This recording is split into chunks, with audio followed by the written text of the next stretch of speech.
Grabar. Bueno, miren, hoy vamos a ver, si se quiere, déjenme para no estorbarles, si se quiere, la última temática de este curso sobre del Nuevo Testamento, porque no solamente se trató de los evangelios, pero me parecía que había un tema que yo no podía dejar de lado, y es lo que tiene que ver con el seguimiento y el discipulado, porque nosotros seguimos a Jesús, pero ¿para qué lo seguimos? Porque, digamos, el llamado al seguimiento es tan válido a sus primeros discípulos como a cada uno de nosotros hoy. Sí. Nuestra experiencia para nada es ajena a lo que vivieron y experimentaron los discípulos de Jesús, sobre todo porque en Venezuela y en América Latina en general, eh, podríamos decir que vivimos una condición mestiza que no ha sabido dialogar en el reconocimiento efectivo de la igualdad de cultura en medio de una sociedad, si se quiere, globalizante, y lo que ha traído adelantos tecnológicos, pero ha acabado hondas grietas en la sociedad y brechas separando unos de otros. Entonces, al igual que en el tiempo de Jesús, hoy hay gente que es dejada de lado. Entonces, desde la realidad nuestra, Jesús nos llama a seguirle, ¿no? Y estamos conscientes que Él como maestro escogió un grupo de personas para que lo siguieran. Entonces, ahora, los únicos textos que hablan de seguimiento son precisamente los evangelios, porque si leemos con atención los textos de Pablo, Pablo habla de imitación y lo hace incluso antes que los evangelios. Recordemos que desde el punto de vista histórico, las cartas paulinas se escriben primero, pero desde el punto de vista bíblico, teológico, no se puede entender la literatura paulina, sobre todo porque recordemos que el encuentro fue una cristofanía, el encuentro con el resucitado, si antes no hemos tenido contacto con el Jesús histórico. Primero conocemos al Jesús histórico para después adorarlo como Dios. El camino de Pablo fue al revés.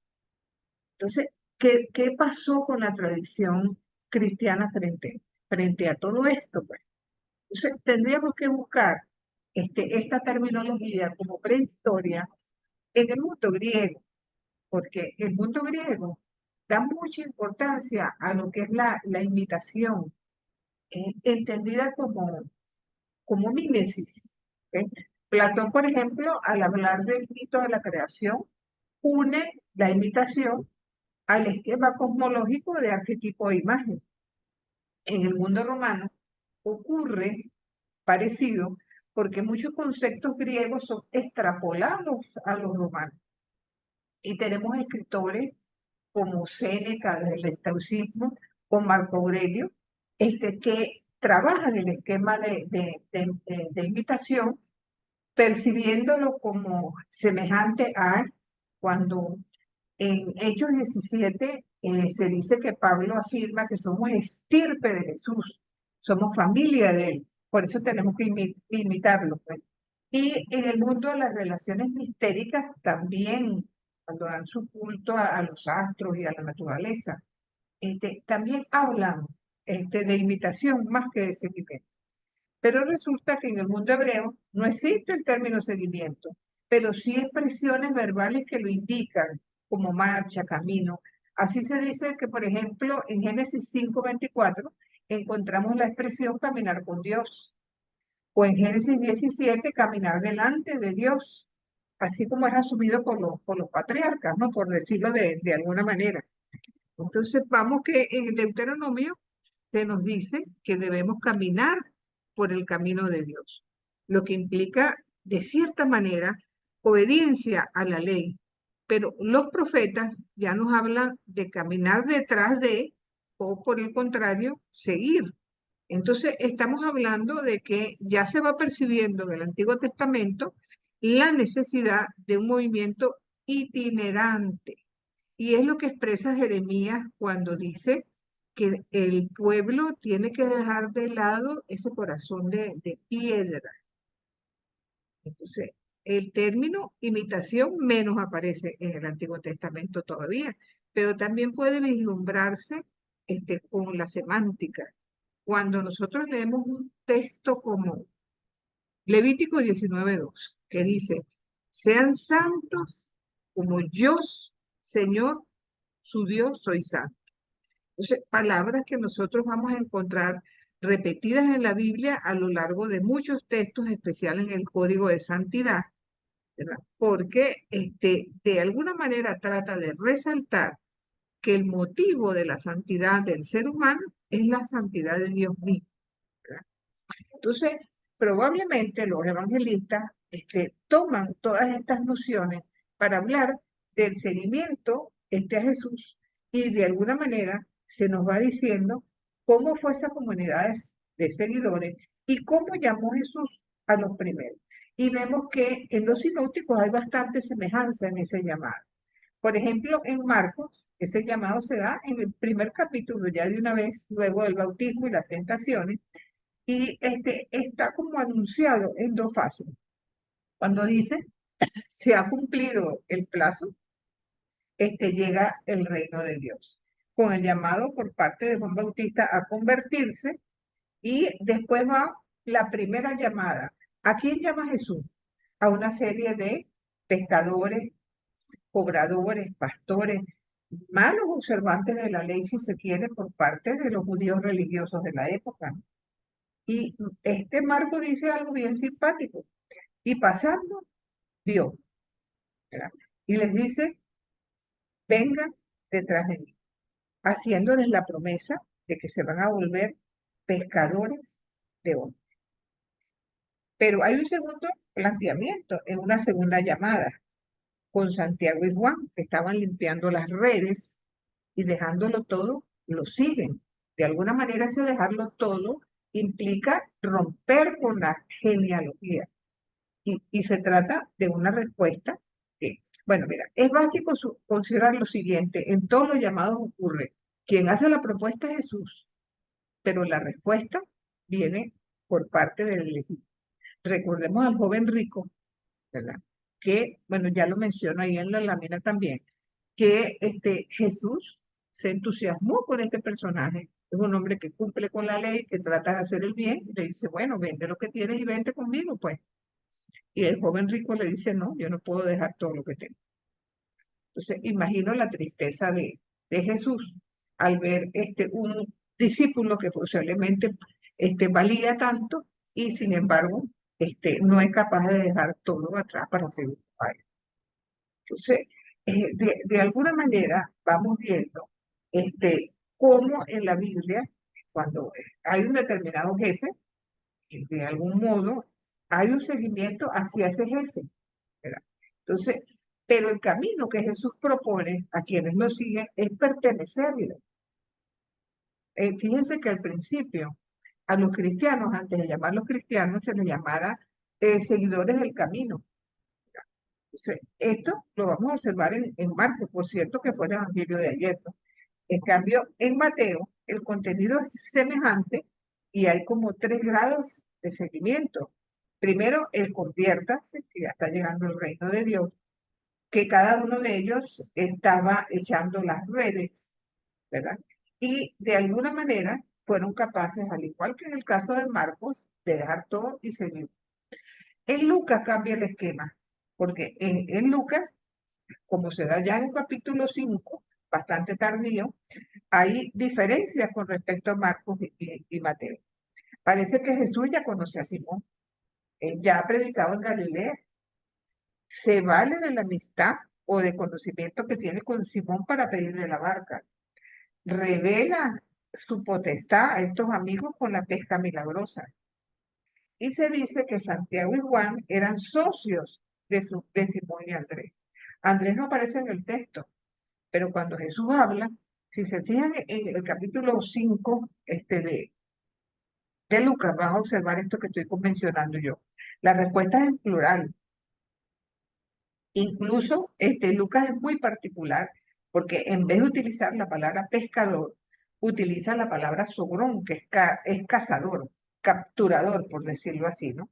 Claro, quizás el hecho de que la mayoría fuera pescadores, tiene la connotación de llamar a los discípulos de Jesús pescadores de hombres, ¿no?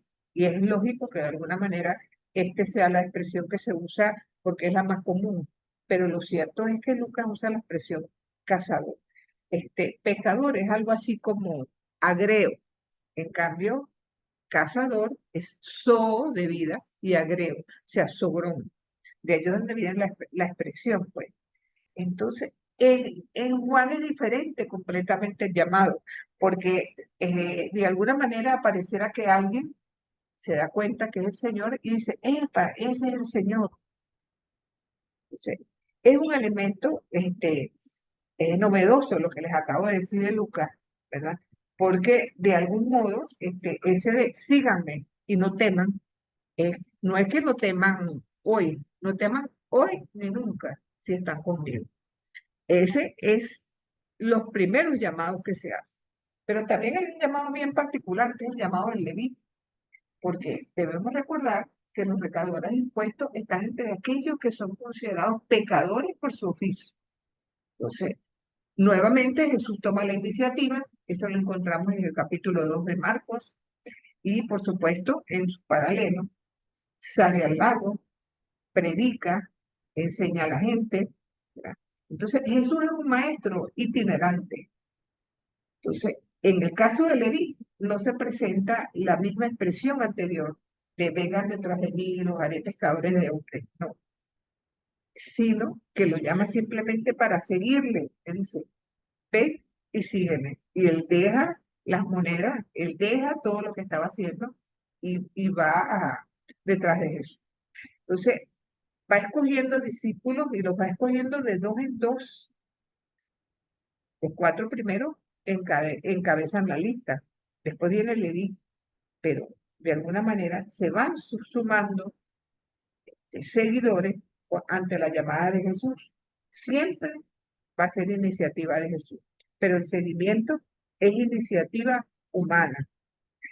En cambio, en Mateo, Jesús anuncia y después llama, ¿verdad? Entonces, en Mateo toca un punto que es paradigmático, porque recordemos que es a Mateo quien se le atribuye el Evangelio de Mateo. Entonces, un problema de la comunidad primitiva fue, ¿puede un ladrón como Leví seguir a Jesús en el discipulado? Marcos dice que sí, que puede ser discípulo. Mateo dice que encima puede ser apóstol. Entonces, en Lucas hay un verbo como diferente, observar. O sea, de alguna manera está ante sí como un proyecto abierto de comprensión para todo aquel que quiera abrazar ese seguimiento de algún. Entonces, eso va marcando de alguna manera como la praxis de la comunidad a la que se va perteneciendo una vez que se le da sí a Jesús. Y vamos entonces viendo lo que es el paradigma vocacional, perdón. Ya me iba a ir de vacaciones con ustedes, bueno, casi. Bueno, fíjense que en la palabra discipulado, matetes en griego, aparece 262 veces en los evangelios y hechos. A veces sin hacer referencia a Jesús necesariamente, sino relacionado incluso con distintos movimientos de la época, en los cuales también los seguidores de Jesús se codean. Y entonces vamos viendo cómo esas primeras llamadas van a implicar a quienes son capaces de decirle que sí, ¿verdad? Una serie de condiciones, dejar casa, trabajo, pertenencias, cariño. Y no es solamente dejar, sino renunciar, dejarse a sí mismo, a los proyectos y decisiones personales para asumir ese mandato o ese camino que Jesús de alguna manera está imponiéndole a quienes le dicen que sí. Es una total disponibilidad y renuncia, es dejarlo todo.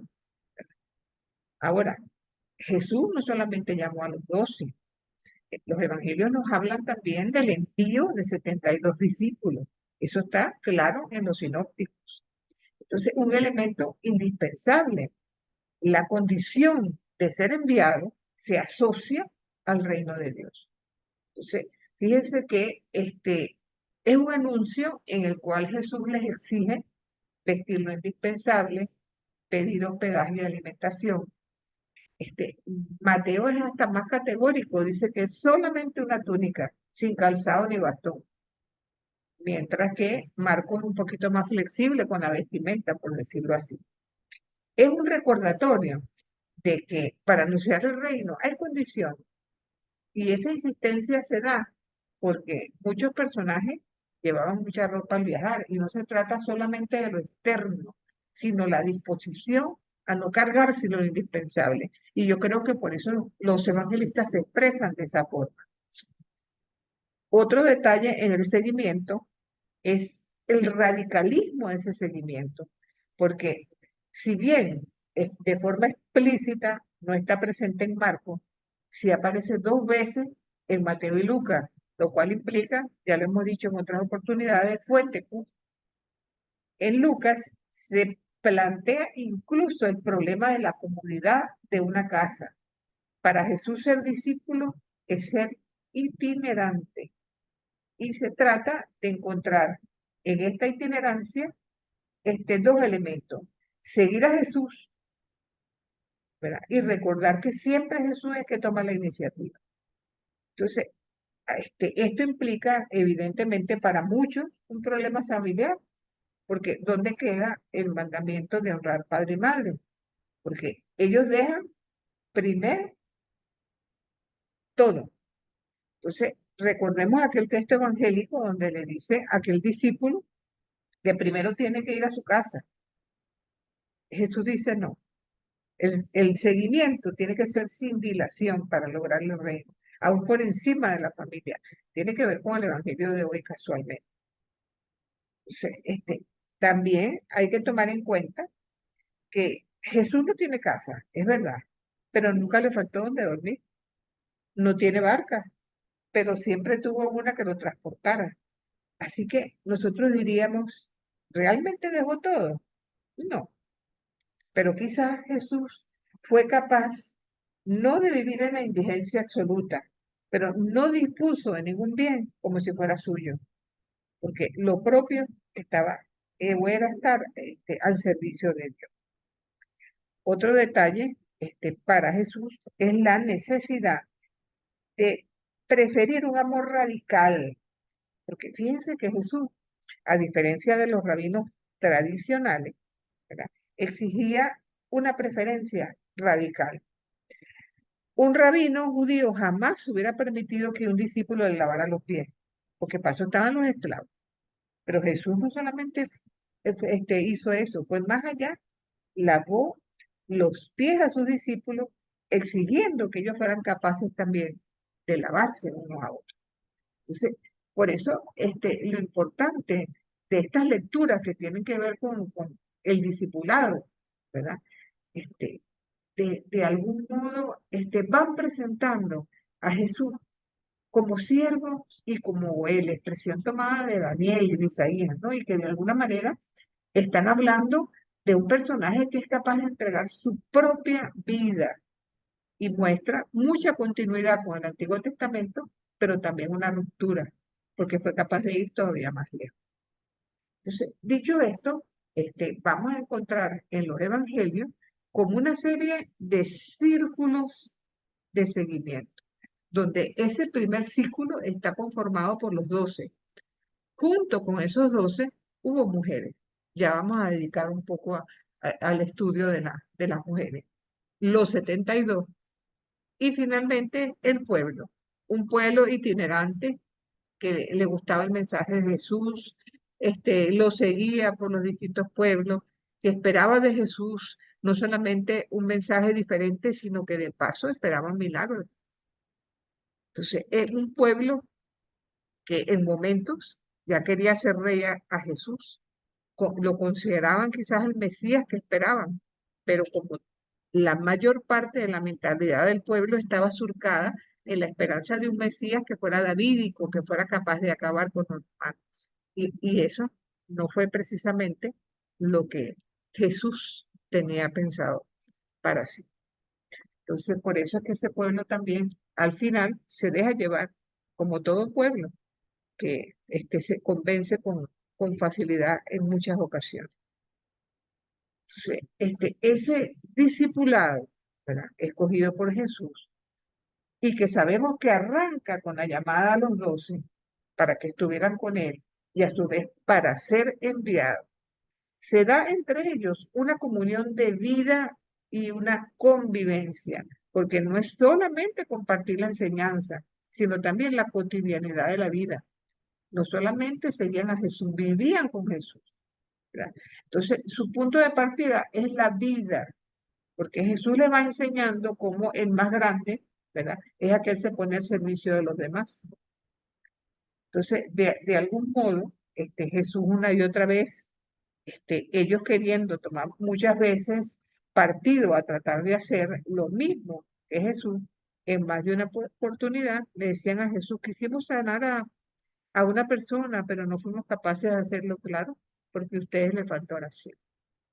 En otro momento le presentan a otro personaje que estaba curando. Y Jesús le dice: ¿cuál es el problema? Quien no está contra nosotros, está con nosotros. Esta es una lectura muy particular en esta semana que se da el diálogo entre todas las iglesias, de unidad entre los cristianos, porque es apto precisamente para el diálogo ecuménico.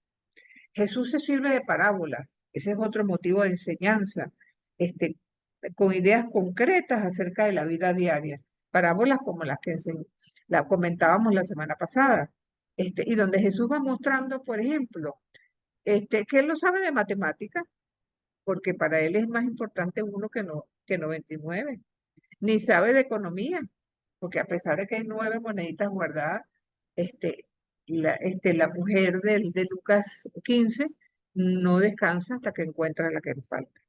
Entonces, es una manera de expresarse para que ellos que están con él sean capaces también de seguir de la misma forma este seguimiento. Porque estos seguidores de Jesús se constituyeron en testigos de la vida de Jesús y por ende un vivo tesoro en la cadena de la tradición, que dio pie precisamente para constituir esa riquísima tradición oral que posteriormente va a dar pie a los evangelios escritos.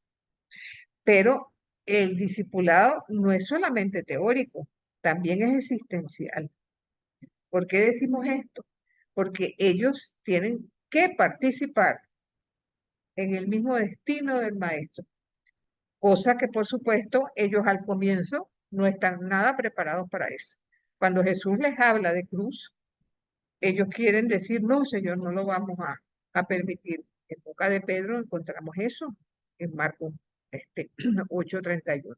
Entonces es de alguna manera cómo Jesús los va moldeando para que tomen en cuenta que el aceptar ser discípulo y seguidor suyo implica una responsabilidad mucho mayor de la que ellos tenían pensado en un primer momento. Y esa responsabilidad implica la cruz y la misma suerte del discípulo para que está con Jesús. Entonces, y de alguna manera, esa suerte está simbolizada con la cruz. Porque fíjense que al principio de la predicación de Jesús, cuando estamos en Galilea, Jesús no habla de cruz. Solamente cuando toma rumbo a Jerusalén es cuando esa palabra se hace presente. Lo expone la primera vez en Cesarea de Filipo. Entonces, la revelación de Jesús es el núcleo que contrasta con la respuesta de Pedro. No puede serse. Entonces, de algún modo, los discípulos de Jesús también eran partícipes de la misma visión del pueblo, de pensar en Jesús como un Mesías capaz de enfrentar la parte política y dar una respuesta o un vuelco completamente a la situación que se estaba viviendo en el siglo I. Entonces, fíjense cómo esto evidentemente se va dando. Cuando Jesús en Galilea dice a Pedro: ponte detrás de mí, no aparece la cruz, esta aparece en el camino. Y sabemos muy bien que estos discípulos de Jesús, temerosos, timoratos, en el momento chiquito de la cruz se echaron para atrás. sabemos que no estaban preparados para ello. Después de la resurrección, después de la convicción de que todo lo que Jesús había dicho y hecho era cierto, y con la fuerza del Espíritu Santo en Pentecostés, es donde esta serie de discípulos timoratos y cobardes que se transforman con la fuerza del Espíritu en, en personas capaces de seguir el mensaje de Jesús e incluso ser capaces de seguir su propio destino, porque la mayor parte de ellos murieron en forma martirial. O sea que supieron ser los discípulos que Jesús necesitó, aun cuando en un primer momento no parecía. Entonces, esto es una constante que nosotros vamos viendo a lo largo del Evangelio. Pero también encontramos seguimiento de Jesús en el Evangelio de Juan, evidentemente, porque Juan presenta con más claridad el seguimiento que en el caso de los sinópticos. En los sinópticos, cuando Jesús llama, dice, venga. En Juan, sencillamente no es así. Juan escribe en un momento en que la fe en la persona de Jesús está en crisis en ese momento.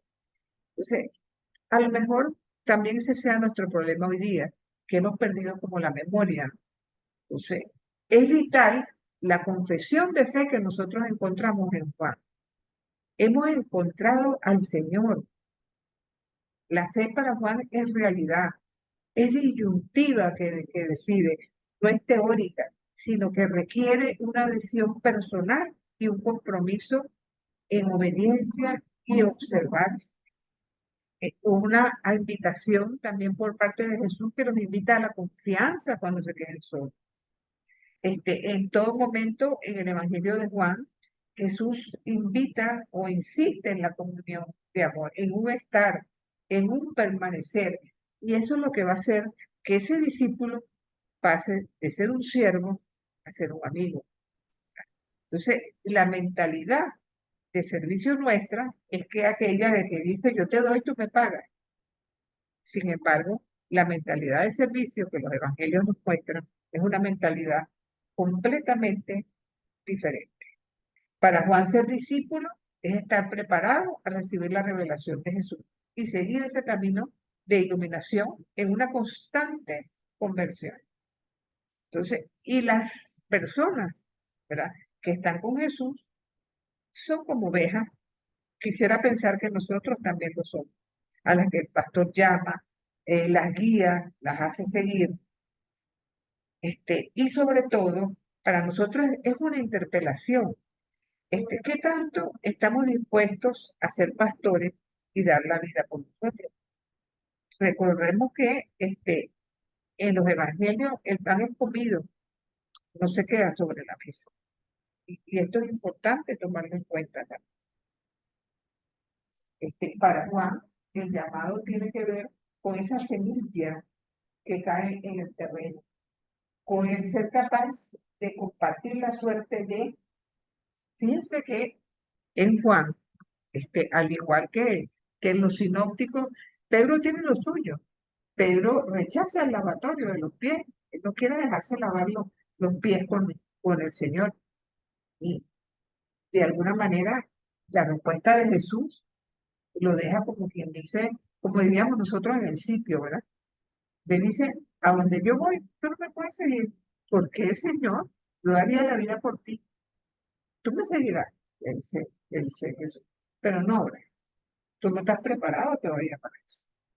Y bien sabemos que fue así, porque Pedro lo niega 3 veces, al momento precisamente de la cruz. Entonces, Juan propone a Jesús como modelo, entonces, y asume que el verdadero seguimiento y la existencia auténtica se da por la fe, y que no hay otra manera de que así sea. En los hechos también hay una comunidad de discípulos. Recordemos que ya con la fuerza de Pentecostés vamos nosotros a encontrar comunidades que se van ya formando. Entonces, y como Lucas es el mismo autor de los Hechos de los Apóstoles, nos va mostrando en los Hechos de los Apóstoles un movimiento del Espíritu que evidentemente nace en Pentecostés, que es un movimiento misionero que se da en pequeñas comunidades, hasta el punto de asumir que cuando el evangelio llegaba a una casa, ya prácticamente estaba durante toda la ciudad. Es una época donde vamos a encontrar pluralidad por encima de la unidad, heterodoxia por encima de la ortodoxia, pero una constante búsqueda de la verdad en la persona de Jesús. Tanto es así que en los Hechos vamos a encontrar una comunidad judía. ¿Cuál es esta comunidad? La que se va gestando en Jerusalén, donde Jesús muere, donde ellos van a ir descubriendo poco a poco, ¿verdad? Que no basta o no es necesario ser judío para seguir a Jesús. Pero en un primer momento eso es lo que pesa.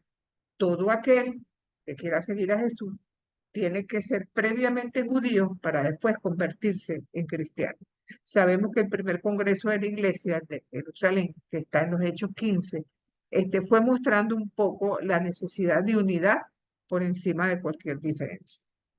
También hay una comunidad helenista, lo vemos en Esteban y los diáconos que iban a las 7 iglesias. ¿Por qué surge una comunidad helenista? Porque luego del exilio de Babilonia se van formando comunidades judías a lo largo del mundo conocido, sobre todo al norte de África, y son comunidades que no están tan apegadas a la ley, porque no tienen al Sanedrín ni a los maestros de la ley encima de ellos, y que sin embargo se acercan al cristianismo.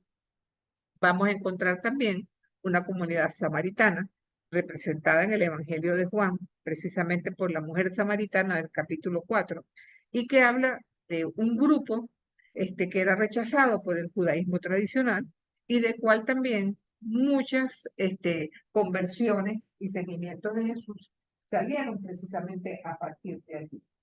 Entonces, lo que sí es cierto es que son las muertes de Pedro y de Pablo la que transforma en estandarte el cristianismo y que de alguna manera va gestando, como les digo, un movimiento que persiste hasta nuestros días, si se quiere. Hoy sabemos que nuestra iglesia tiene muchísimas dificultades. Inclusive en algunos ámbitos se habla de una división en la iglesia.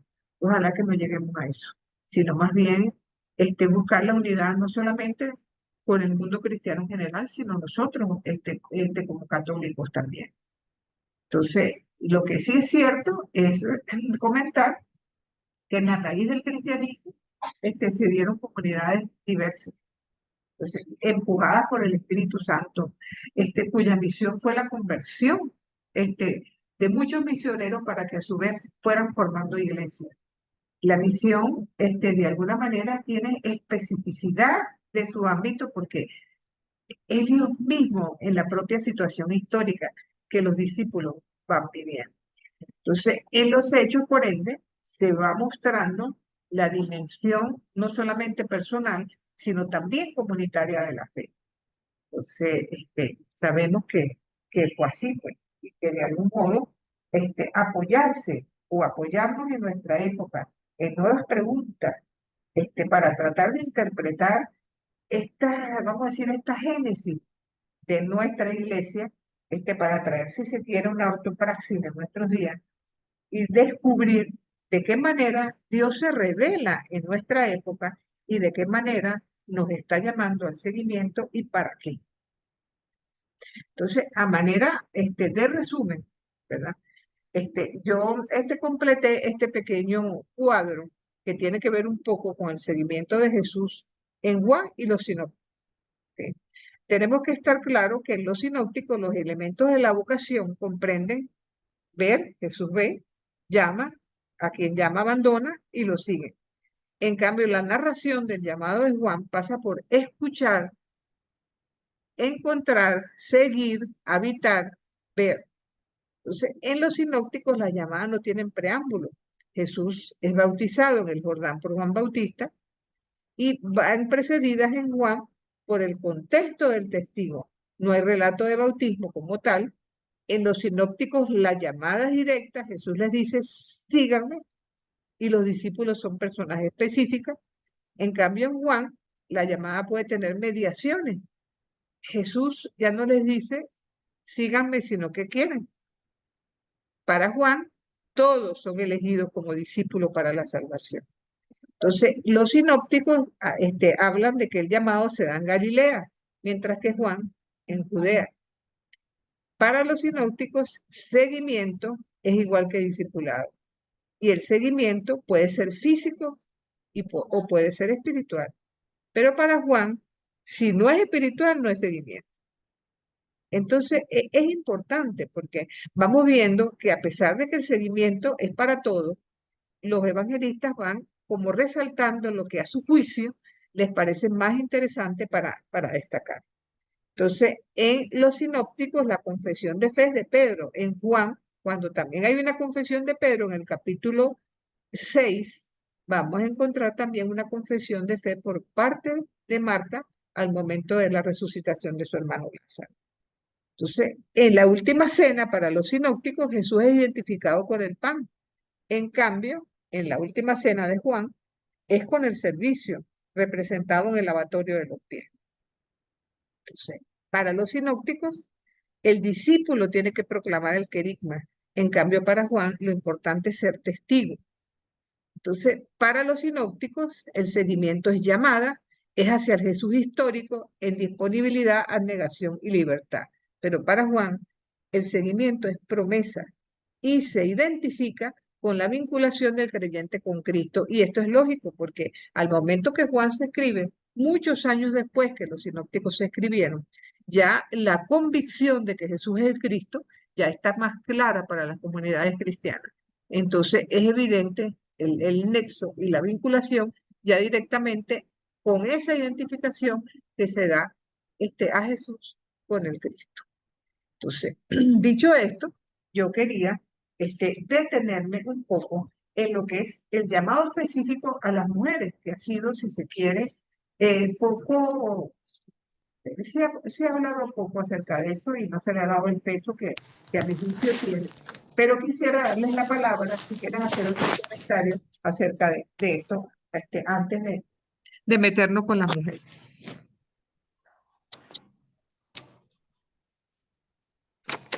¿Estamos hablando? Adelante. Que-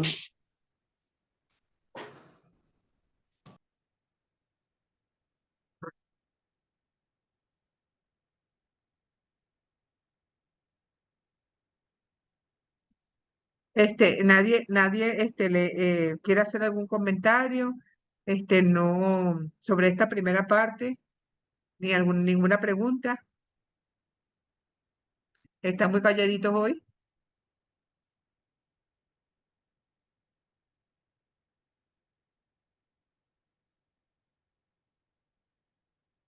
Bueno, entonces sigamos adelante entonces con el llamado a las mujeres.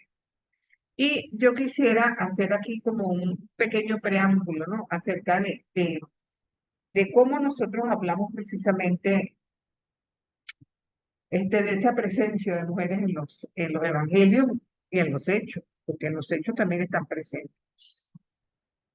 Jesús de Nazaret, sabemos que fue un hombre excepcional, de que en la fe cristiana predica su condición de vida.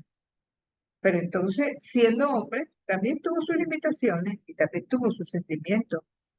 Él es un modelo a imitar y es presentado en los evangelios como alguien que es capaz de sufrir, de angustiarse, de enojarse, de querer a lo suyo.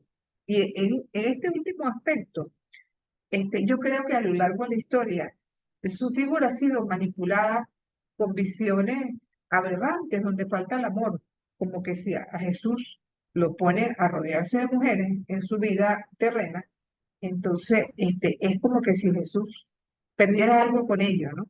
Cuando sabemos que él amó a los pecadores, a los marginados, a los desvalidos y también a las mujeres, aunque muchos creyentes les gusta guardar reserva en este punto porque temen involucrar al hombre de Dios con pasiones humanas.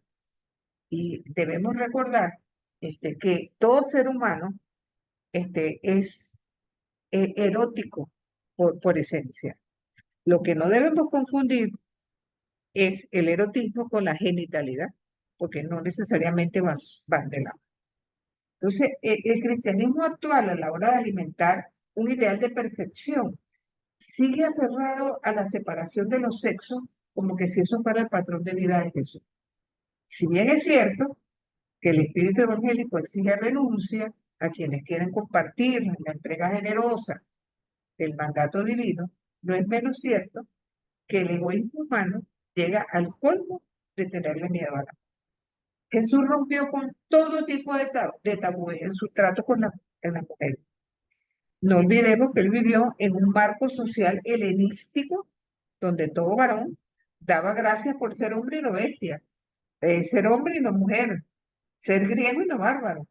Entonces, asimismo, todo judío mostraba 3 veces al día su agradecimiento a Yahvé, porque no lo había hecho ni gentil, ni esclavo, ni mujer.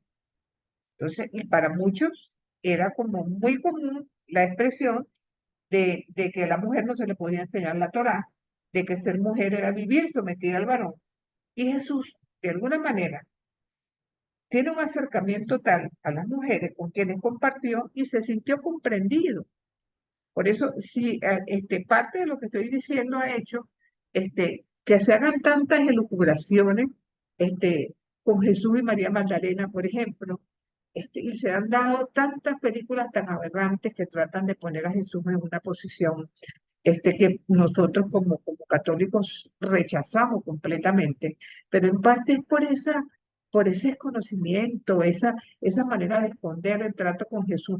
Yo estoy más que convencida que una mujer como Magdalena, que fue curada por parte de Jesús de los demonios que la poseían, hizo propio el proyecto de Jesús, a tal punto de que lo acompañó a lo largo de su vida terrena y entre las mujeres que estuvieron al pie de la cruz y no los abandonaron en el momento de la chiquita junto con su madre, estuvo esta mujer, que misteriosamente, después de la resurrección, siendo testigo privilegiado, se la traga a la tierra porque no aparece más nunca, ni en los Hechos de los Apóstoles, más que en documentos apócrifos.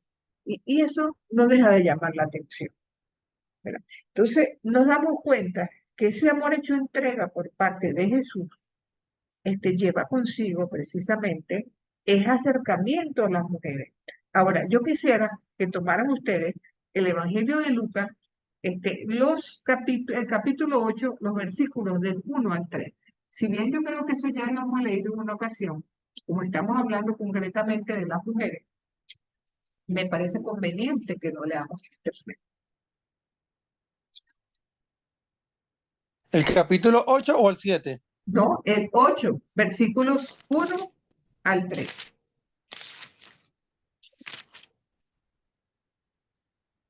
Del 1 al 3. Ajá, Aquí lo tengo. adelante. Jesús iba recorriendo ciudades y aldeas predicando y anunciando la buena nueva del reino de Dios. Lo acompañaban los 12 y había también algunas mujeres a las que había curado de espíritus malos o de enfermedades. María, por sobrenombre Magdalena, de la que habían salido 7 demonios. Juana, mujer de un administrador de Herodes llamado Cusa. Susana y varias otras que los atendían con sus propios recursos. Ajá. Fíjense, ¿qué opinan ustedes de este texto?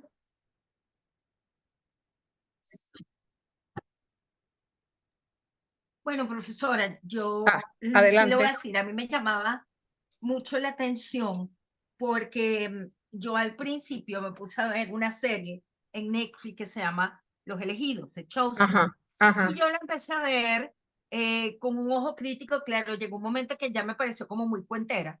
Pues yo dije, bueno, pero eso de Mateo y Juan tomando notas no me pareció. Claro que Después de no. esta clase, por supuesto. Pero sí me llamó la atención que sí había muchas mujeres. Y yo se lo comenté a mi párroco porque me llamó mucho la atención. Y él me decía, no, sí, si la Biblia te lo dice, hay muchas mujeres que seguían a Jesús y que estaban dentro del combo, pues, de Jesús con los apóstoles. Correcto. Y eso a mí me llamó muchísimo la atención. Así es. Fíjense que las correrías apostólicas de Jesús a veces se prolongaban por días, aun cuando vamos a decir que el centro de las correrías era Cafarnaúm, era como decir el centro de operaciones, ¿no? Según como nos presentan los evangelios. Pero entonces, cuando yo leo este texto, caigo en la cuenta de que si los varones dejaron casa, familia y todas estas mujeres también, porque imagínense el escándalo que tiene que haber producido en el siglo primero un rabino que andaba con ese poco de gente y que entre esos discípulos había mujeres entre ellos. Entonces, podemos imaginarnos, ¿verdad? Jesús jamás se presentó como misógino. Y el escándalo que tiene que haber producido cuando Jesús le dice a los seguidores de Herodes, serpientes, sepulcros blanqueados, hipócritas, y resulta que la mujer de su administrador andaba para arriba y para abajo con Jesús. Entonces, de algún modo, esto nos va mostrando cómo Jesús practicó clarísimo el celibato profético, pero no por ello dejó de comunicarse con cuantas mujeres fueron capaces de tocar sus sentimientos. El problema histórico es que para muchos esto es un anatema, pero de ser así, ¿verdad? Esto, vamos a decir, es un texto escandaloso para la época, que tiene que haber sido mal visto porque para los judíos un maestro no enseñaba a las mujeres Biblia y que se dejara acompañar por ellas menos. ¿Eh? Entonces, cuando leemos nosotros el Evangelio de Marcos, ¿verdad?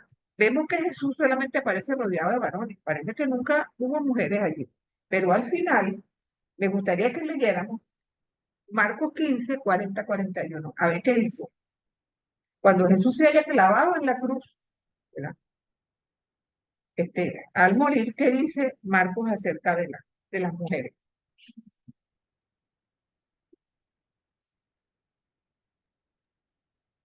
Había también unas mujeres mirando desde lejos, entre Ah, ellas María Magdalena, María la madre de Santiago el menor y de José y Salomé, que le seguían y le servían cuando estaban en Galilea, y otras muchas que habían subido con él a Jerusalén. ajá. Ahora, ¿quiénes son estas mujeres? Marcos da el nombre de alguna de ellas, ¿verdad? Las más conocidas en su ambiente y nos señalan tres características. La primera es que lo seguían.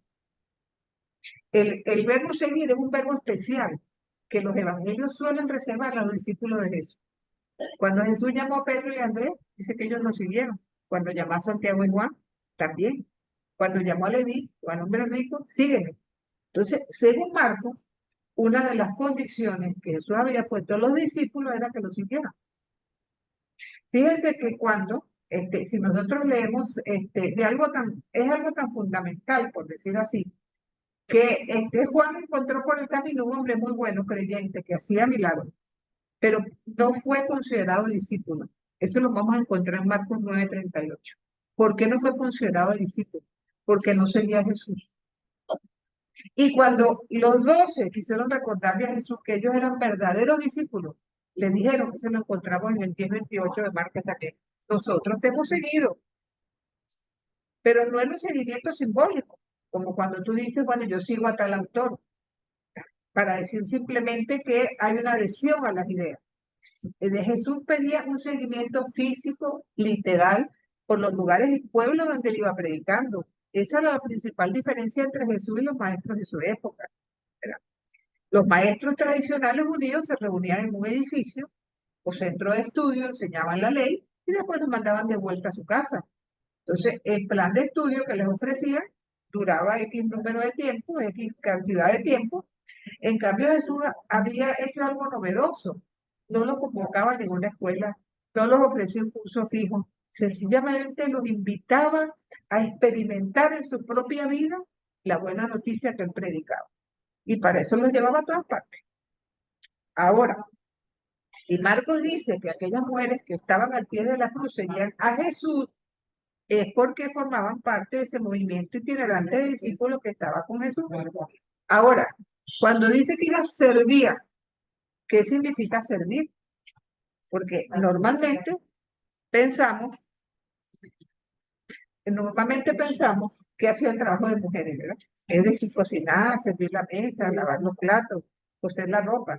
Un grupo itinerante como el de Jesús, evidentemente necesitaría de alguien que se ocupara de esos menesteres. Y bien podía haber sido la tarea de ella, ¿quién dice que no? Pero muchas veces estas funciones las cumplían los varones. Los discípulos aparecen sirviendo la comida en Marcos 6, recogiendo las sobras en 6:12, comprando alimentos en Juan 4 cuando Jesús está hablando con la samaritana. Entonces, en el Evangelio de Marcos, la palabra servir no significa tarea doméstica, sino anunciar el Evangelio. Entonces, al hablar de su misión en este mundo, Jesús dijo que él no vino a ser servido, sino a servir y dar vida. O sea que el lenguaje evangélico, el papel que cumplían las mujeres era el mismo de los hombres. Si estas mujeres servían a Jesús, es porque de alguna manera predicaban el Evangelio, también sanaban enfermos, también expulsaban demonios y realizaban las mismas funciones de los demás discípulos. No porque hacían labores de limpieza y cocinaban, que probablemente también lo hacían. Entonces, por último, Marcos dice de ella que habían subido con Jesús a Jerusalén. O sea, no eran mujeres locales que al enterarse de la muerte y de la pasión, se habían reunido para contemplar el macabro espectáculo de la pasión, sino mujeres de Galilea que habían viajado con Jesús y sus discípulos para celebrar la Pascua. O sea, hacen el largo viaje que nos relata Marcos a lo largo de su evangelio. Entonces, si esto es así, ¿por qué Marcos guardó silencio sobre ella durante todo su evangelio y solamente al final las menciona? Es probable, porque la presencia de estas mujeres en el grupo, ¿verdad? Causó escándalo quizás, o fue un dato escandaloso para los lectores de las primeras comunidades. Por eso prefirió no nombrarlas. Pero el hecho de que ellas estaban presentes allí, incluso era tan conocido que Marcos no pudo callarlo. Pero Marcos no es el único que las menciona. Mateo también, al relatar la muerte de Jesús, por favor, Mateo 27, 55, 56.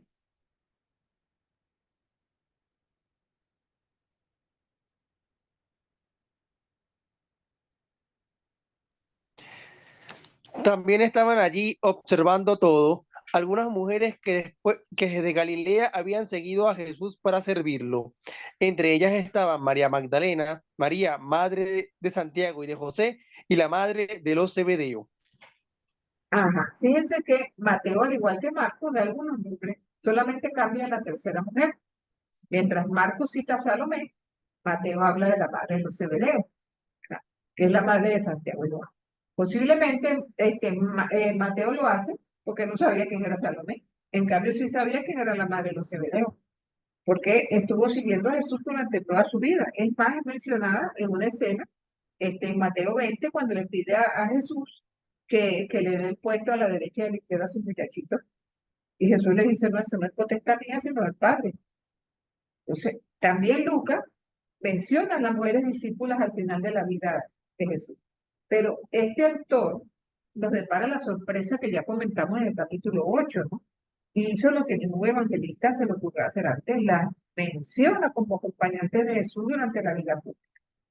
Entonces las coloca en el mismo nivel porque une los dos grupos con la conjunción. Cuando nosotros leemos, por ejemplo, en el Evangelio de Lucas, perdón, cuando se hace mención de Marta y María, donde Marta dice, caramba, Señor, dile a María que venga a ayudarme aquí, porque mira, aquí estoy sola yo en la cocina. Visión patriarcal de la mujer en la cocina, ¿verdad? Perfecto. ¿Y qué le contesta Jesús? No, Señor, aquí está María llevando la mejor parte. ¿Y cuál es la mejor parte? Estaba en actitud discipular a los pies de Jesús, escuchando el mensaje junto con los demás discípulos. O un rabino le hubiera dicho, mujer, ¿qué haces aquí? Vete. Esto es para hombres nada más. Entonces, no es así. Entonces, de alguna manera, estas mujeres son mencionadas en varias oportunidades como un grupo de mujeres que seguían a Jesús. Y este es un valioso testimonio histórico. Ahora, ¿por qué? Porque ellas también escuchaban las enseñanzas, no estaban o no a la misma parte de los discípulos varones. Tenemos que pensar que sí, porque si bien en los tiempos de Jesús los judíos no permitieron a las mujeres estudiar la palabra de Dios, los evangelios no dicen absolutamente nada de esto. Pero cuenta San Lucas que en la tumba de Jesús, en la mañana de la resurrección, se aparecen dos ángeles y les dicen a las mujeres, ¿por qué buscan entre los muertos al que está vivo? No está aquí. Recuerden que ha resucitado.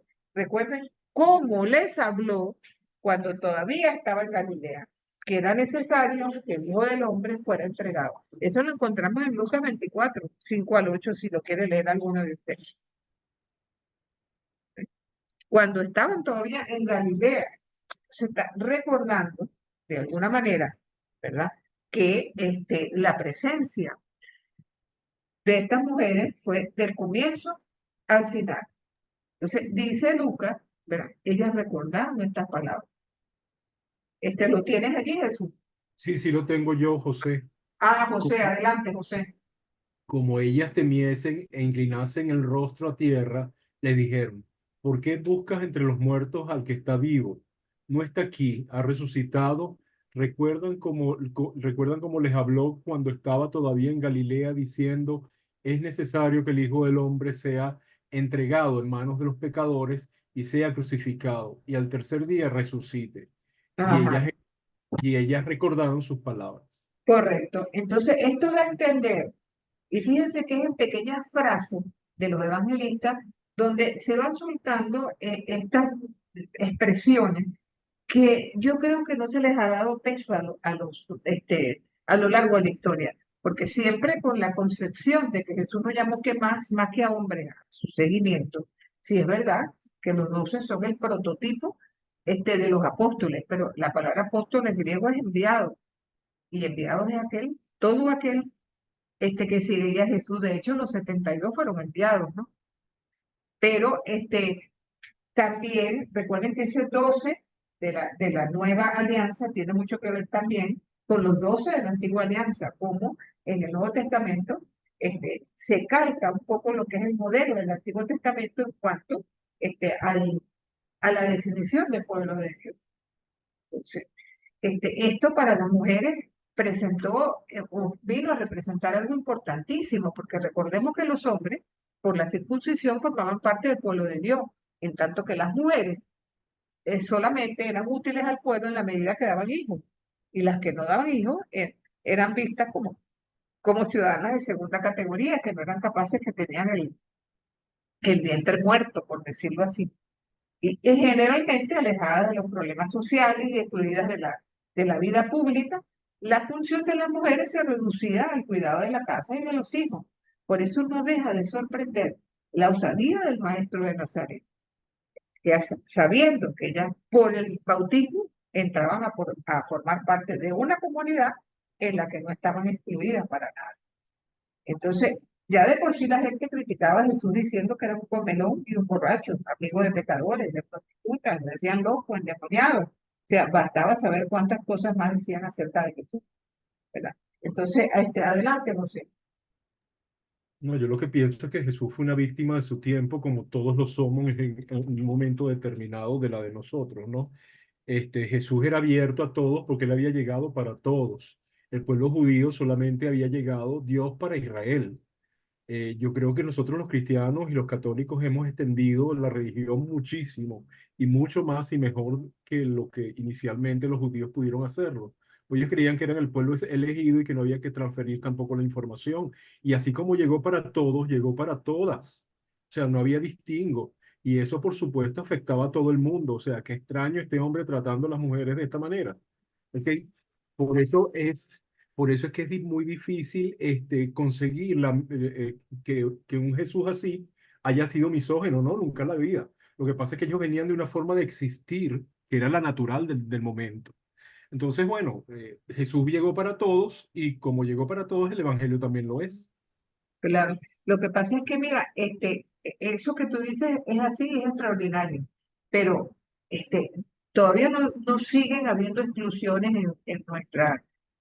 Bueno, vamos a decir que en la historia cristiana, para no hablar, ¿cuántas veces se consideró, por ejemplo, a los indios y a los negros como ciudadanos de segunda, que se les impartía la fe, pero como que vistos como ciudadanos de segunda y tercera categoría?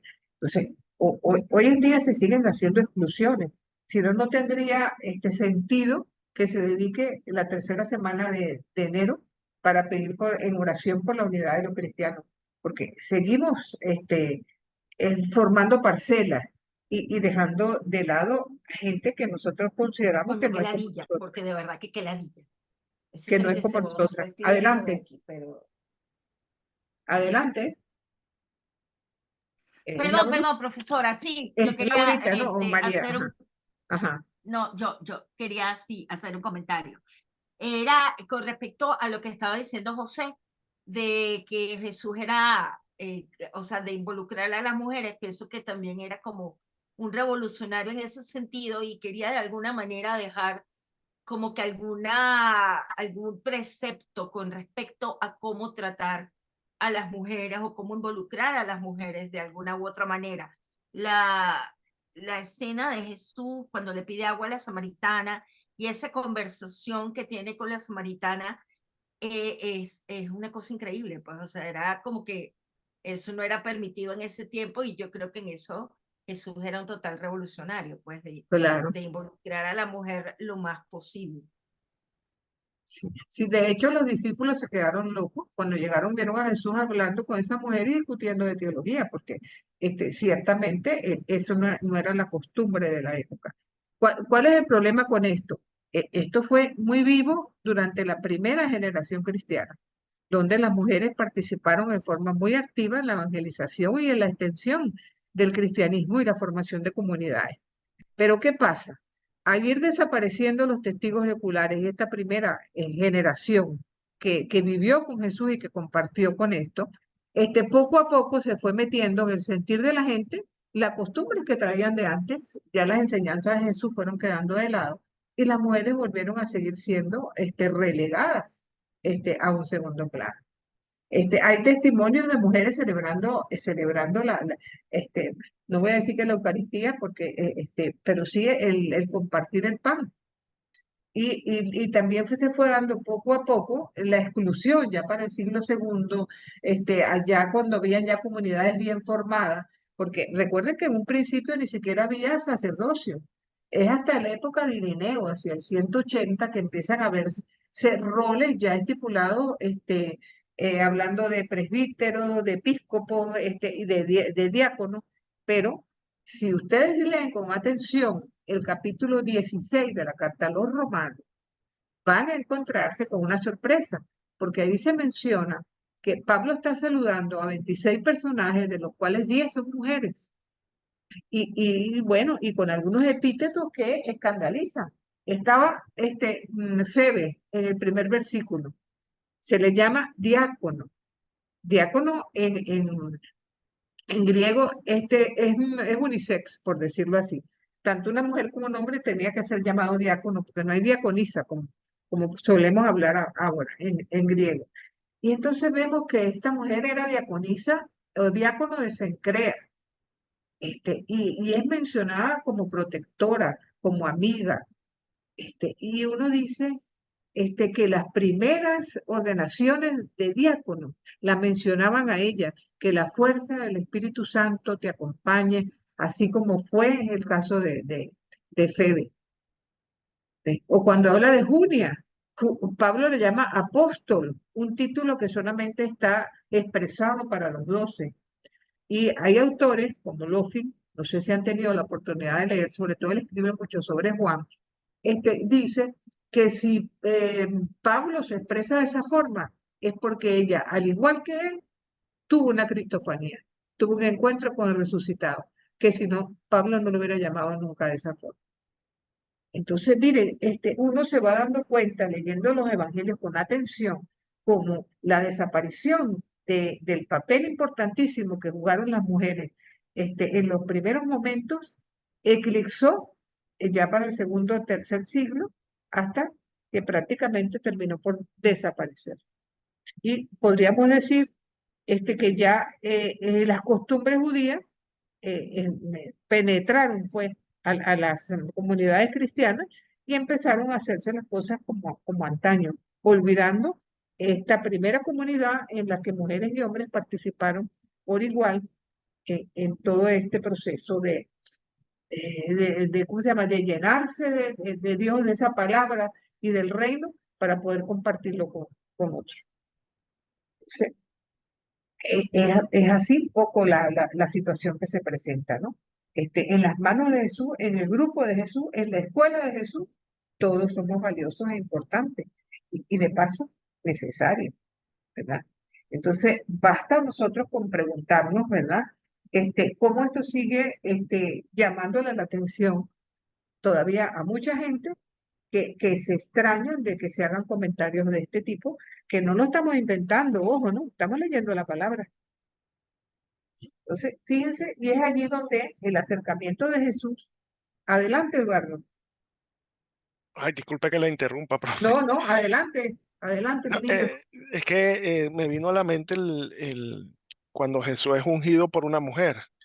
Ajá, Eso es un acto, primero, que estaba solo reservado para hombres. O sea, una mujer no podía pasar a esa situación, ¿no? Y además que no solo lo unge, sino que el perfume que ella usa eh, es uno de los más caros, de los de más alto precio en aquel entonces. Bueno, todavía es carísimo el, el nardo.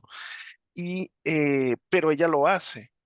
Y eso era un acto también solo para aquellos quienes consideraban a la persona que se estaba ungiendo como un rey. sí, Eh, es decir, toda la simbología que tiene ese pasaje es extraordinaria, ¿no? Y es una mujer la que reconoce a Jesús en esto. Eh, claro, bueno, así es. increíble, o sea, el tapar la importancia de la mujer en los evangelios, bueno, como que no se está entendiendo, no se leyó. Y bueno, uno todavía se pregunta, profe, bueno, ¿por qué todavía los hombres son los que mantienen el patriarcado, que es algo muy judío todavía en la Iglesia Católica? Bueno, yo por lo menos todavía al día de hoy no me lo explico.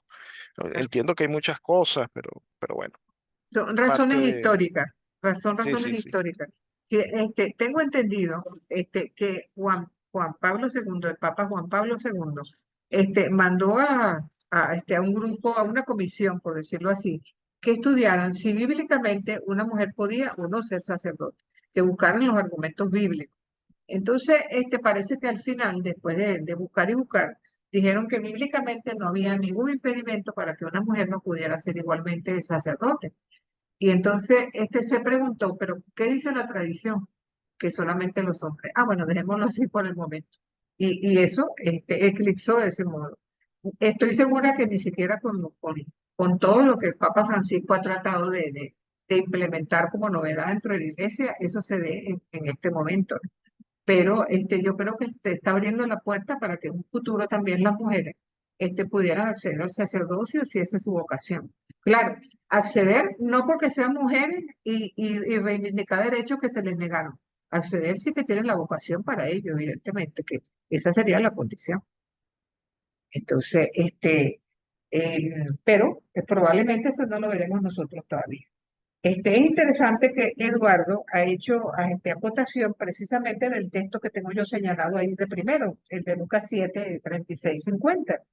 Y es porque el judaísmo del siglo I vivía un legalismo tan enervante que el pecado era visto como una lacra social y la mujer sobre todo era tratada con mucha severidad. Y eso se prestaba a un sinfín de abusos. Fíjense que había comunidades tan exageradas que si una mujer casada hablaba con un hombre en la calle podía ser acusada de adúltera. Y si estaba soltera, era prostituta. O sea, cosas que no tendrían nada que ver. Y sin embargo eran consideradas de esa forma. No había nadie que saliera en defensa de ella. Entonces, este texto habla presuntamente de una mujer prostituta, ¿verdad? Y deja claro que el anfitrión y todos los presentes están escandalizados de que esa mujer haya entrado a besar los pies de Jesús y a ungirlo. Y entonces, como Jesús se está dando cuenta de lo que está pasando allí, ¿qué hace? Denuncia la religión hipócrita. Entonces, ¿por qué Jesús es invitado? Porque este señor tiene dinero, quiere invitar a un maestro del que se habla muchísimo. Cuando se invitaba a una gente a la mesa era porque se iba a compartir no solamente la comida, sino también conocimiento, comentar la Torá, comentar los profetas. Y entonces vemos, ¿verdad? Que se presenta esta mujer desconocida, que no fue María Magdalena, aunque muchos la han querido involucrar allí, y trajo ese frasco de perfume. Podemos imaginar la cara de todos los presentes. Las mujeres tampoco podían soltarse el pelo delante de los varones. ¿Ok? Y entonces ella con su propio pelo seca los pies de Jesús. Entonces, de alguna manera, el entrar en la casa y irrumpir de esa forma era suficiente como para que Jesús le hubiera dicho, mujer, ¿qué haces aquí? No, nos vemos afuera, cuando yo salga te veo. No, eso no puede eso. Jesús se deja tocar, se deja ungir por esa mujer, que como bien dijo Eduardo, era el tratamiento que se le daba muchas veces a las personas importantes y especialmente a los reyes. También tenemos la mujer marcada. Sabemos que en Marcos 5 se nos presenta, ¿se acuerdan el caso de la hemorroísa? Esa mujer que tenía 12 años con un flujo de sangre. ¿Verdad? Entonces, es un texto que está cargado de significados socioreligiosos muy marcados. Se trataba de una hemorragia crónica y de alguna manera se da en un momento en que Jesús tiene diálogos y enfrentamientos con los fariseos sobre lo antiguo y lo nuevo, lo puro y lo oscuro, lo profano y lo sagrado. Entonces podemos imaginarnos, ¿verdad? 12 años, sin duda, número simbólico para indicar a Israel, pero también un número de plenitud. Entonces, de algún modo, los médicos no quedan bien parados en este relato. Porque, el texto dice que ya había gastado todo lo que tenía el médico, al parecer ninguno le había curado. Pero esta es una mujer de fe que toca el manto de Jesús con la esperanza de ser curada. Jesús nota que una fuerza curativa sale de él. ¿Quién me tocó? Podemos nosotros imaginarnos la cara de esa pobre mujer pensando que le podían caer a piedras, porque en la condición en que estaba, probablemente conocida por todos, el texto no dice si es que era una mujer joven que desde su primera menstruación tuvo ese problema o que fue algo que le vino a lo largo de la vida, o si tenía familia. Recursos debe haber tenido para poder gastar todo lo que tenía en medio. Y sin embargo, es capaz de tocar a Jesús y de alguna manera olvidar que el manto de un hombre no se tocaba, y mucho menos por las costumbres legales, que cuando un hombre tocaba algo donde la mujer tenía la menstruación, el hombre quedaba impuro también. Entonces, ese pensamiento mágico, que lo impuro está cargado con de fuerzas peligrosas, que pueden desencadenar muchas cosas, ha sido siempre como un obstáculo en la relación del hombre con la divinidad. Entonces, para Jesús nada es impuro. Para Jesús nada es impuro. Y fíjense que allí es donde esta mujer se identifica con Jesús y le dice, sí, Señor, fui yo. Y le digo, mujer, se te ha salvado. Y la hemorroísa viene a representar en este texto a todos los marginados por las prescripciones discriminatorias. Y él le dice, tu fe te ha salvado, vete en paz. También tenemos en los evangelios mujeres desamparadas. Y ojo, la mayor parte de las mujeres en los evangelios no tienen nombre. Fíjense que aquí les estoy hablando de 3 mujeres que ninguna de las 3 tiene nombre. Porque incluso la que viene, Lucas 7, la viuda de Naín, sabemos que era de Naín y así es identificada, pero ¿cómo se llamaba la pobre mujer? No sabemos. Y la mujer, al igual que los extranjeros y los niños, los huérfanos, eran considerados entre los pobres y los desamparados. Porque a la muerte del esposo, la mujer quedaba en la calle. Si tenía algún hijo, tenía la oportunidad de que el hijo viera por ella.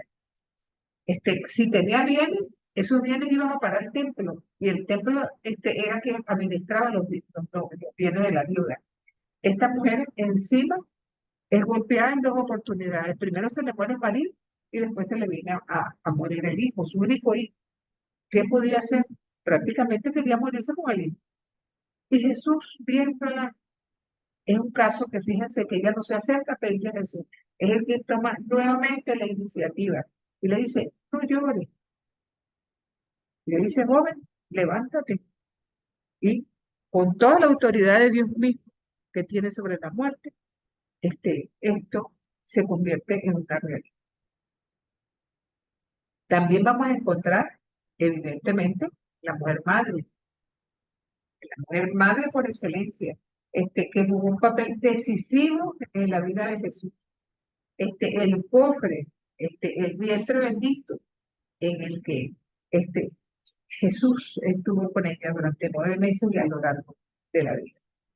Fíjense que cuando veíamos los evangelios apócrifos decíamos que más habla de María, los evangelios apócrifos, que los propios evangelios canónicos, porque ellos ante todo tratan de resaltar a la mujer madre, la mujer que acogió y acompañó a Jesús. Y estos nexos han dejado un poco de lado que también esa mujer fue discípula, que la Virgen Santísima acompañó con su presencia femenina a su hijo a lo largo de la vida, también estuvo con él hasta el final. Y en los evangelios, aunque hablan poco de ella, fíjense cómo la van presentando. En Mateo es una mujer, es capaz de dar acogida en su casa a los magos, hombres desconocidos. Es capaz de ponerse al lado de los migrantes de la historia en ese viaje que dio con Jesús y José hacia Egipto. Es capaz de ponerse a su lado en el momento del dolor como toda madre. En los evangelios vemos cómo específicamente en Lucas, en su humilde pesebre, acepta la presencia de los despreciados de la sociedad, de los pastorcillos. O sea, es una mujer que en todo momento va mostrando su capacidad para el amor. Nos muestra también en Lucas su capacidad de servicio, que va a atender a su prima Isabel, que está embarazada y está con ella 3 meses. Entonces, de alguna manera, María fue señera en los evangelios, en 2 planos, el privado y el público. En el primero es dependiente de María, aun cuando los evangelios son muy parcos en plasmar lo que fue la infancia y juventud de Jesús. La escena de los 12 años que Lucas relata pone en evidencia la aceptación en ambos de los designios divinos. Pero esa mujer tan importante para nosotros, que tuvo la oportunidad de con su sí abrirse a la vida, permitió que Jesús pudiera consagrarse a la tarea del rey. Entonces, siempre vamos a hablar de María cuando hablemos de las mujeres del Evangelio, ocupando evidentemente un papel privilegiado. Seguida de la Santísima Virgen están las amigas. Y Jesús tuvo 3 grandes amigas en los Evangelios. María Magdalena, primeramente, una mujer que ha tenido mala prensa a lo largo de la historia, porque para tratar de alejarla de Jesús, la convirtieron en prostituta, cosa que en los evangelios en ningún momento se habla de eso. Hasta el punto de que se dice que María Magdalena es la patrona de las prostitutas, imagínense ustedes. Entonces, los textos evangélicos de lo más que dicen es que de ella salieron 7 demonios. Por eso decimos que es la figura más malentendida desde el inicio de la cristiandad. Entonces, presentada como pecadora pública, podemos entender, ¿verdad?, que el Papa Magno, Gregorio Magno, en una homilía, la identifica con la mujer que previamente había ungido a Jesús, cuando esa mujer era sin nombre y era acusada de ser una mujer prostituta pues, en el pueblo.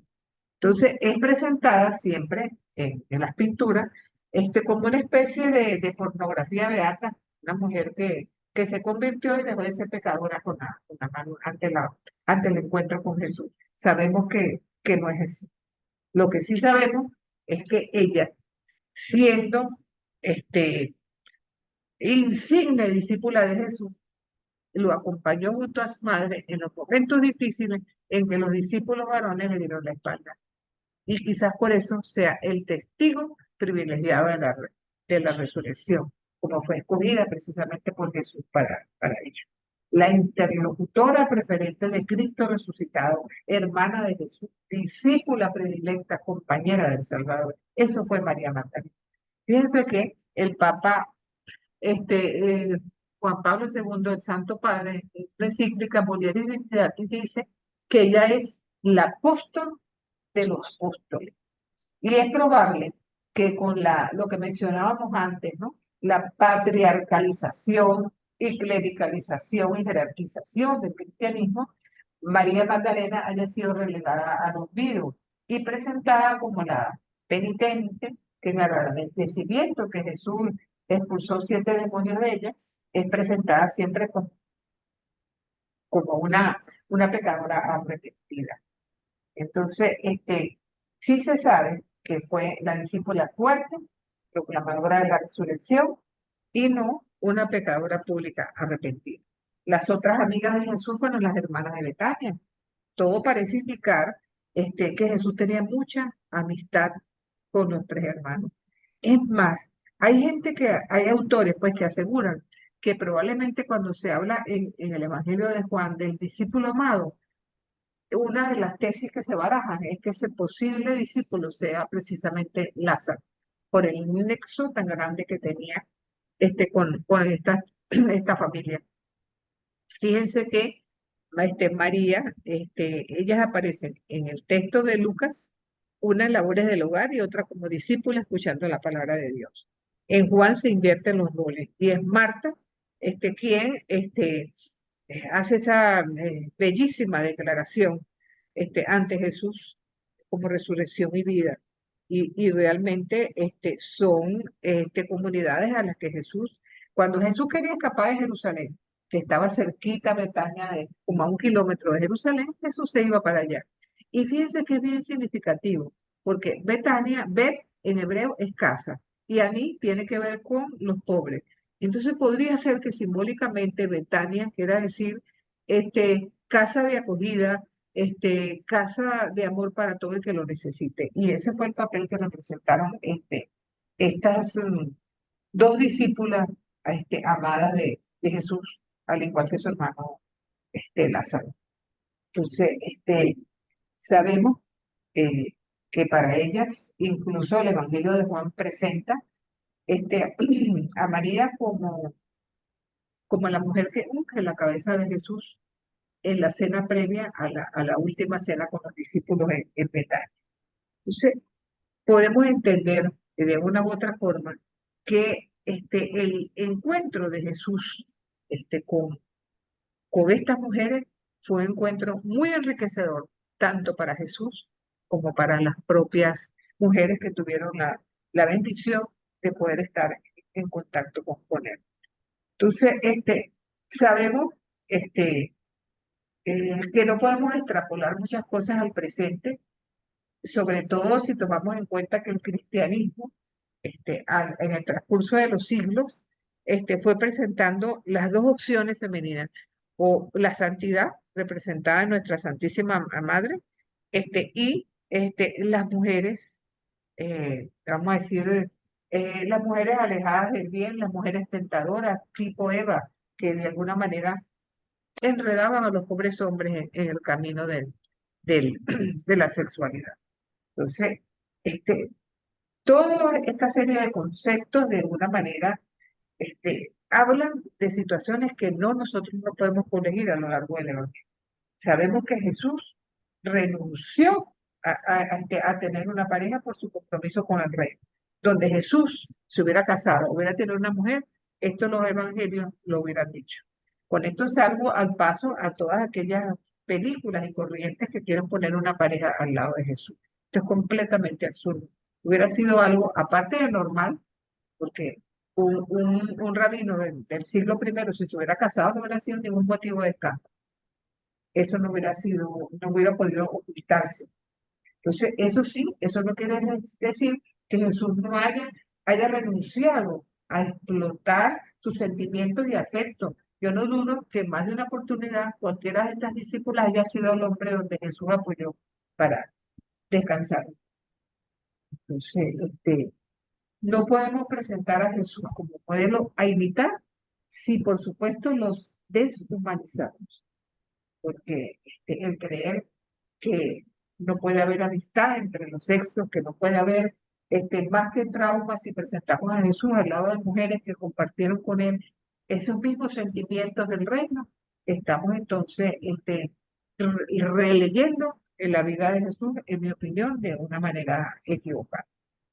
Entonces, y en los Hechos de los Apóstoles vemos como en las comunidades cristianas primitivas, de esa iglesia que empieza a difundirse después de Pentecostés, ¿verdad? Mostraron a diversas mujeres trabajando igualmente por el reino. Pero después de 21 siglos, como que aún no se ha tenido éxito para elucidar por completo aquella experiencia inaugural, donde aquellos personajes que dijeron haber visto al Señor, algunos de los primeros discípulos sabemos que totalmente desilusionados, porque los romanos habían ejecutado a aquel que ellos creían que era el Mesías. Testifican su experiencia de que es el mismo Jesús que estaba muerto y enterrado el que se les aparece. Entonces, el cristianismo, ¿verdad?, va proclamándose y adaptándose a un proceso de inculturación, a las necesidades de las comunidades en que se encontró inmerso, a la diversidad y multiplicidad de comunidades. Entonces, y siendo un movimiento que no acató los patrones impuestos por la sociedad de la época, entonces él no tuvo ningún problema de rodearse de todos aquellos que en su momento no eran considerados como valiosos para estar a su lado. Entonces, sí sabemos que el problema surge cuando va muriendo la generación apostólica, porque las comunidades se sienten en custodia de la santa doctrina que tiene que conservarse. Y se va viendo la progresiva conversión de los episcopos en obispos, la desaparición del papel preponderante de la mujer en las comunidades y una serie de conflictos que han quedado testimoniados en diversos escritos. De alguna manera fue surgiendo la primera manifestación de un episcopado monárquico que podríamos decir que persiste hasta nuestros días. Entonces surge la gran iglesia, se absorben las pequeñas comunidades, se retoma el sistema patriarcal, donde la mujer fue perdiendo acceso a cargos e incluso hubo un retroceso en las enseñanzas de Jesús. Entonces, esto vamos a decir que es un legado que quizás nosotros tenemos y que estamos en la obligación también de mirar las cosas de otra forma. Sobre todo porque desde nuestra experiencia en Venezuela y América Latina, sabemos que ha sido una experiencia de vida y muerte, de lucha y esperanza. El reclamo de las mujeres a ser consideradas iguales en la sociedad y en la iglesia es inseparable, si se quiere, de la lucha por la opresión económica, social, política y cultural. Vivimos en un continente donde la mujer a veces sufre triple discriminación por ser mujer, por ser pobre y hasta por ser indígena. Entonces, las dos últimas las sufren igualmente campesinos y obreros, desempleados, marginados, ancianos, niños abandonados. Y la mujer, dentro de ese mundo, todavía queda doblemente abandonada por ser mujer. Entonces, ¿qué hacer? Esa es la pregunta que de alguna manera yo quiero dejarles a ustedes en el tapete. No sin antes recordar que en los Hechos de los Apóstoles hay una mujer que es mencionada y que en el capítulo 9 y que recibe el nombre de discípula. Es la única mujer en los textos del Nuevo Testamento que es mencionada como discípula. Vivía en Jaffa, ella muere, Pedro la resucita.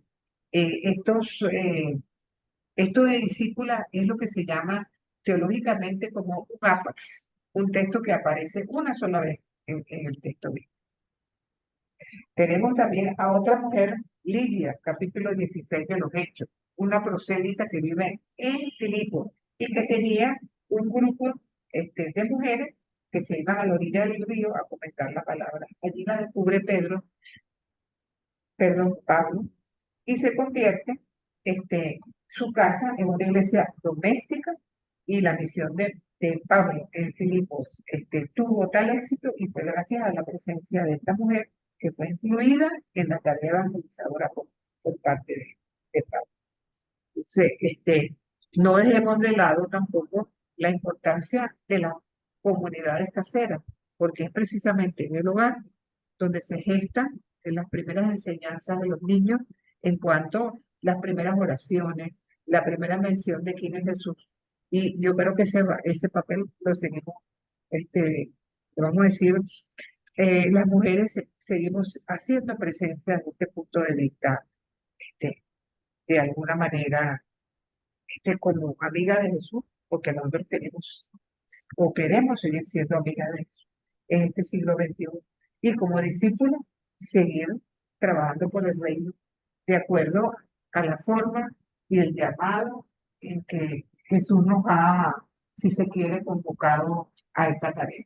Yo de hecho creo que todos, hombres y mujeres que estamos en este grupo, viniendo de distintas profesiones y de distintos modos de ver la vida y de opciones y cosmovisiones acerca de la vida, todos hemos sentido el llamado de Jesús.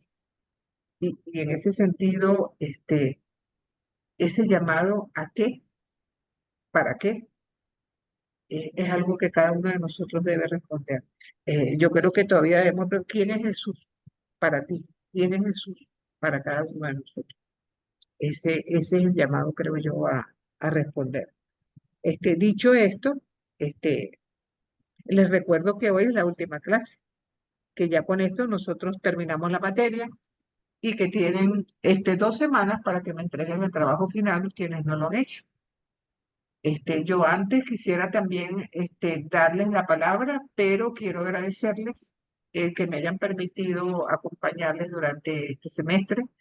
Generalmente estos cursos son muy enriquecedores, no solamente para quien los recibe, sino también para quien tiene la bendición de poder compartirlo con ustedes. Para mí ha sido una bendición y les aliento a que no dejen de estudiar la palabra. Es precisamente a través de esa palabra de Dios que nosotros podemos conocer qué es lo que el Señor quiere de nosotros y para qué. Les aliento a que sigan adelante. Y bueno, para quienes no han visto Antiguo Testamento, probablemente nos veamos el semestre próximo. Dios me los bendiga a todos.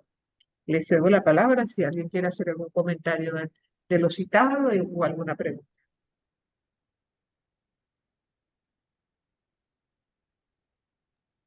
Hola, profe Eduardo. Hola, Eduardito. No, profe, darle las gracias, profe. Yo vi con usted Antiguo Testamento y en este semestre me tocó Nuevo Testamento y siempre muy agradecido con sus clases, todo lo que nos enseña. eh, Darle las gracias, profe. Muchísimas gracias por su tiempo, muchísimas gracias por su esfuerzo. En los momentos a veces más duros, usted siempre estuvo allí en su clase, como dicen, a pie el cañón. Y bueno, ese es otro ejemplo de las mujeres cristianas. Muchas gracias, profe. Sí, bueno, gracias, Eduardo. Nos veremos, nos seguiremos viendo con toda seguridad. Y estoy completamente a la orden. Si creen que con alguna otra materia, con algún otro profesor los pueda yo ayudar con alguna trabita que tienen o alguna bibliografía, con el mayor gusto. Adelante, América.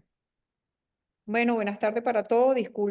Me disculpo por haber ingresado tarde a la clase, pero la verdad que he estado accidentada en todas estas últimas clases, ¿no? Pero gracias a Dios resolví y llegué. Bueno, agradecer y bueno, me da tristeza así que la última clase, porque usted provoca seguirla escuchando. Casi, casi que quiero repetir la materia. Ah, bueno, estamos a la orden.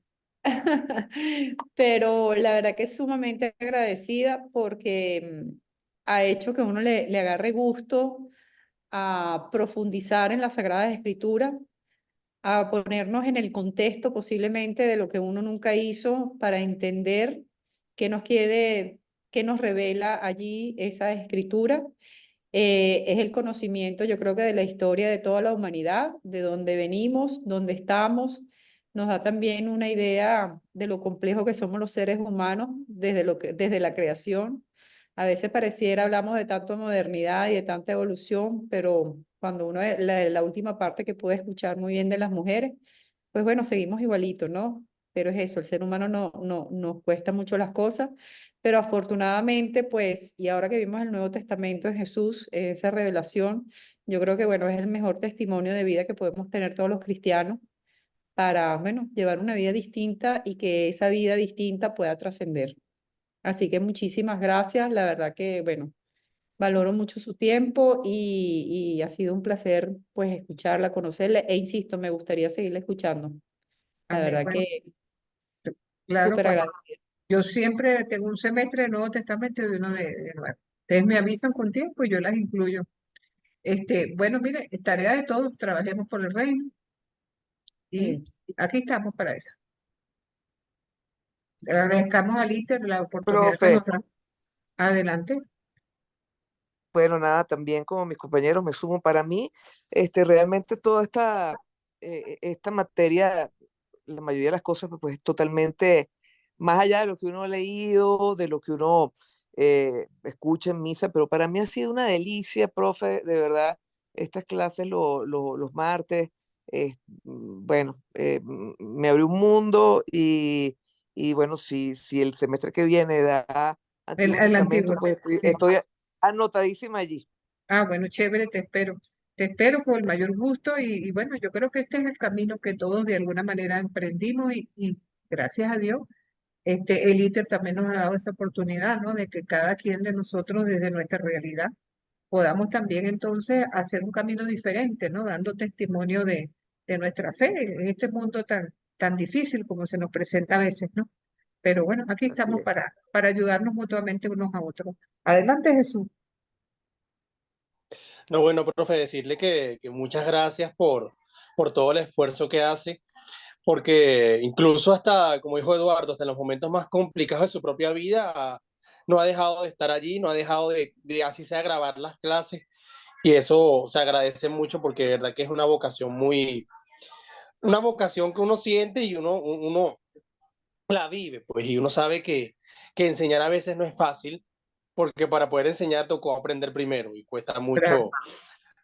Gracias. Es algo que se aprecia porque uno sabe que la persona que está allí ha hecho todo un gran esfuerzo por saber todo lo que sabe y transmitirlo. Y bueno, decirle que yo siempre espero con ansia los martes porque es la clase que me hace reflexionar, que me hace pensar y que nos hace darnos cuenta que muchas veces lo que hemos aprendido capaz no, o lo que nos han enseñado es apenas el ápice de todo lo que hay debajo y es importante darse cuenta que eso a veces hace falta, que hace falta ir a la universidad para darse cuenta de esa cantidad de conocimiento que uno a veces ignora. Claro. Y bueno, esperando con ansia el semestre que viene vernos en el Antiguo Testamento. Ok, ahí nos veremos. No, es que eso es lo hermoso, ¿no? Cuando uno se mete con la Biblia, va descubriendo caminos. A veces uno lee un texto que lo ha leído muchas veces, pero a veces tiene un significado nuevo. Y entonces eso nos da la oportunidad de seguir profundizando. Bueno, yo creo que el resto de la vida, porque uno siempre con la palabra siempre tendrá algo nuevo, diferente que decirnos a uno, sobre todo en los distintos momentos en que uno nos sentimos interpelados por la vida. Así que, bueno, no dejemos de cargar en nuestras manos y en nuestro corazón esa palabra santa y bendita de Dios para nosotros. Bien.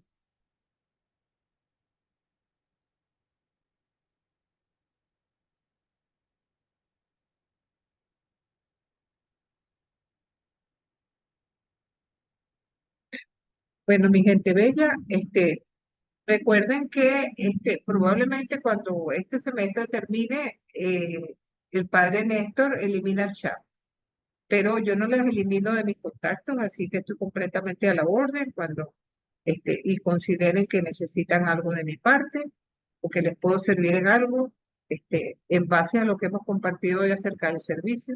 Aquí estamos entonces para ello. Dios me los bendiga a todos, sigan este camino maravilloso y bueno, sigamos creciendo en la fe y en el compromiso y en ese trabajo por el reino que tanta falta hace en nuestra sociedad. Que les vaya muy bien a todos. y disfruten Gracias, estos pequeños profesor. días. Y por Amén, favor, profe. quien debe tareas, por favor, Gracias por todo. no, por nada, por compartir. Así que quien deba tareas, pilas, pilas, pilas, por favor. Muchísimas Gracias, gracias. Feliz profe. tarde para todos. Muchísimas gracias.